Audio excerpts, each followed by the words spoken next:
Get ready. 5 seconds.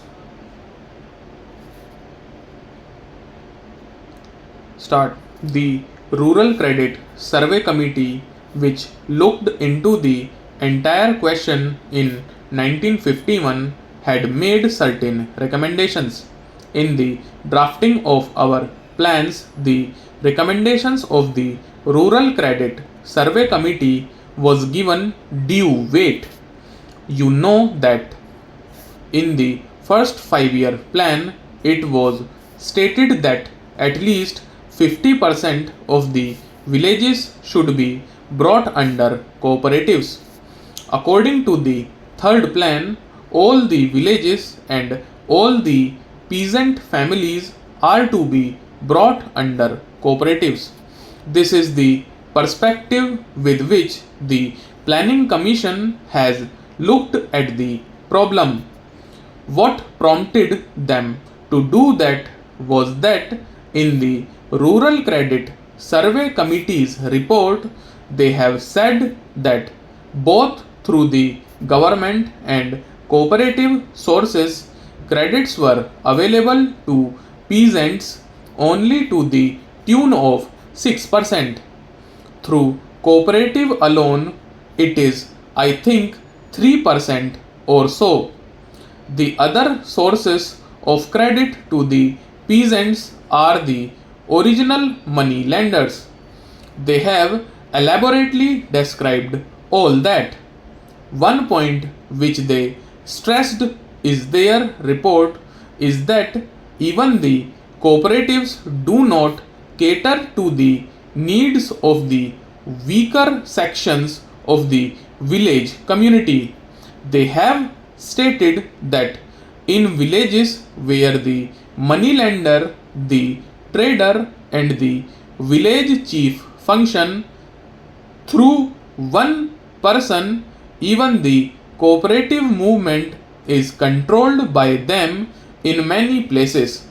If they are outside the cooperative movement, they will sabotage it from outside. If they are in control of it, they will sabotage it from within.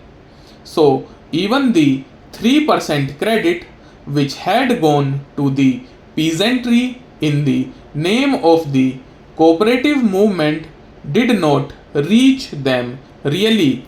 So, they made it a point in their report to stress that in future we should see that the credit really goes to the weaker sections of the village community.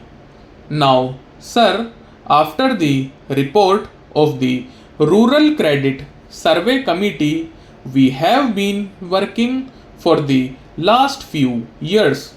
I do not think that a proper evaluation has yet been made as to how the present day cooperative societies are working. As far as extending the facilities to a larger section of the rural population is concerned, the cooperative movement has succeeded. My point is whether this emphasis that the committee had laid on taking special care to see that these facilities reach all the lower sections has been properly worked out.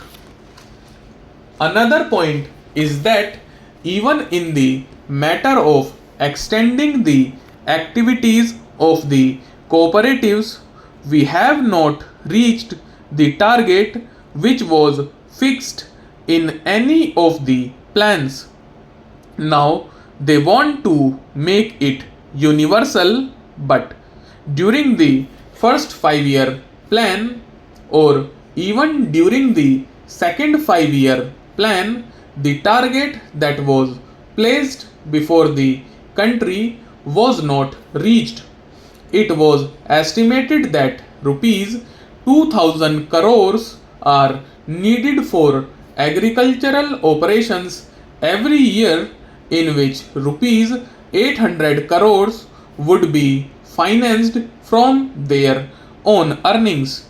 The other rupees 1200 crores they have to get either through cooperatives or through other agencies, and this is needed for their short term, medium term and long term loans. For all this, of course, the cooperative department have made certain plans, and they have made certain studies under the leadership of the V.L. Mehta committee, and they have really made certain concrete and helpful suggestions to improve the working of these cooperatives.